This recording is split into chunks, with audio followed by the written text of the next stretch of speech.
അല്ല നിങ്ങളെ പറഞ്ഞ ഞാൻ ഇന്നലെ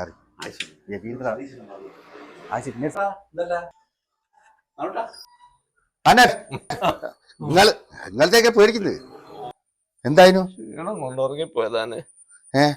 ഞാൻ ഇന്നലെ വിവരം എന്തായിരുന്നു? ഞാൻ ഇന്നലെ തുടരും സിനിമ കാണാൻ. ശരി. ഞാൻ നോക്കുമ്പോ എന്റെ സീറ്റിന്റെ പുറത്തുട്ടെ കാല് നിങ്ങൾക്ക് ചവിട്ടിച്ചിട്ടുള്ളതാണേട്ടാ. ചവിട്ടേനു തിരിഞ്ഞു നോക്കുമ്പോ ആരെ കാലാ? കടവത്തമ്മതിന്റെ കാല. എന്റെ പടച്ചോനെ, കടവത്തമ്മന്റെ കാലോ? മാനേട്ടാ തീരിക്കാരന്റെ വാപ്പിയാവന് നിങ്ങൾ ഓനോടത്ത് പറഞ്ഞു. ഞാൻ ഓന്റെ മൂത്താപ്പ്യ. എന്നിട്ട് എന്തായി? എന്താ ഞാൻ ഓനോട് പറഞ്ഞ് കാലെടുക്കുന്നു. അല്ല എന്നിട്ടോ? പിന്നെ ഞാൻ ഒന്നും നോക്കിയില്ല. എണീച്ചിങ്ങനെ നിന്ന് മുണ്ടുമെല്ലാം മടക്കി കുത്തി പാട്ടാന്നുള്ള അടിയ കുട്ടികൾ ഫുട്ബോൾ തട്ടും പോലെ നിലത്തിട്ട് അങ്ങോട്ടും ഇങ്ങോട്ടും ചവിട്ടി കൊരത്തി. എന്റെ പടച്ചോനെ.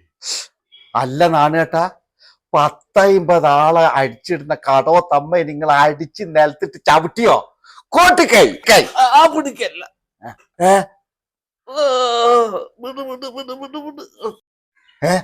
എന്തായിരുന്നു? അതിനെന്നോ നിലത്ത് വെച്ചിട്ടില്ല മോനെ. തവള വണ്ടിക്ക് കുടുങ്ങിയ പോലെ അരച്ച് കളഞ്ഞ്. മക്കളെ എന്നൊന്നും അങ്ങോട്ടാക്കി തരുമോ? നാണേട്ടാ നിങ്ങളോട് എന്നിട്ട് അമ്മ എന്ത് പറഞ്ഞു?